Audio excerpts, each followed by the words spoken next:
So, if you've been on the internet in the past couple of days, you've probably seen people trashing astrology and trashing anything having to do with spirituality because some people made the wrong prediction regarding who is going to win the 2024 US election. So, first of all, I would like to say that I personally dislike making a hyper-specific predictions about things. And I'm going to get into kind of why that is a bit later. But I will say that I do not hold the belief that the future is set in stone. I think that the future is always changing and always shifting. And I think there's endless possibilities to what the future can hold, right?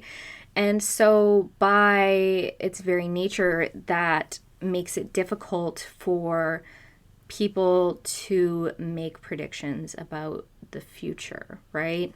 And so coming back to this concept of vagueness and why I like to make more vague predictions, the main reason is because vagueness to me is more in line with the art of astrological prediction. And that's because astrology deals with symbols and it deals with archetypes, right?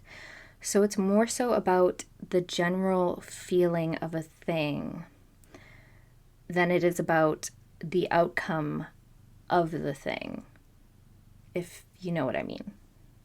But I'll give an example to help illustrate this. So for a second, let's rewind the clocks. Let's say Kamala Harris won the election. A lot of right-wing Republicans would not be very happy with this, and they would perhaps, like in 2016, they would rise up perhaps and cause some sort of civil dispute, some sort of domestic dispute, right? They're rising up against this newly appointed woman in power. But in the second example, which is more in line with our present world, Donald Trump gets elected. And let's say Donald Trump starts to roll back fundamental rights. Let's say he tries to induce a federal abortion ban. Or let's say he tries to roll back LGBTQ rights, things like that. Based on what I've seen, I don't think people would be as willing to accept that reality as some of the Republicans think they would. And so in this example, let's say instead we have a more feminine, a more women-centered uprising occurring against men in power, right? So in these two examples, they're both very different in the sense that you have different political leaders being elected, but archetypally speaking, symbolically speaking, they do share quite a few similarities. And so I want people to kind of remember this. Anytime an astrologer is making a prediction, they're making a prediction that's based on archetypes and based on symbols.